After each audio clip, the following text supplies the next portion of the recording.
થરાદ શહેરમાં બાવળની ઝાડીમાંથી નવજાત શિશુ મળતા ચકચાર। ઓગળ કોકરેજ તાલુકામાં થરાદ શહેરમાં બાવળની ઝાડીમાંથી કચરામાં નવજાત શિશુ મળી આવતા ચકચાર। બનાસકાંઠા જિલ્લામાં એક અત્યંત કરુણ ઘટના સામે આવી છે। ઓગળ કોકરેજ તાલુકાના થરાદ શહેરમાં રામવાડી નજીક ઝાડીમાં સવારે તાજું જન્મેલું બાળક મળી આવતા ઘટના સ્થળે લોકોમાં ઉમટ્યા। નવજાત શિશુ જીવિત હાલતમાં મળી આવ્યું હોવાની ઘટના સામે આવી છે।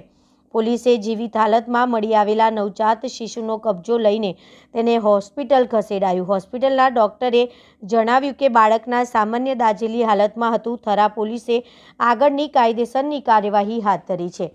પોલીસે હવે એ દિશામાં શોધખોળ શરૂ કરી છે કે આ શિશુને અહીં કોણ ફેંકી ગયું છે, આ શિશુના માતા પિતા કોણ છે અને તેમને કયા સંજોગોમાં આ પગલું ભર્યું હશે તે જાણવા માટે પોલીસે સઘન તપાસ શરૂ કરી છે। રિપોર્ટર દિનેશ ઠાકોર।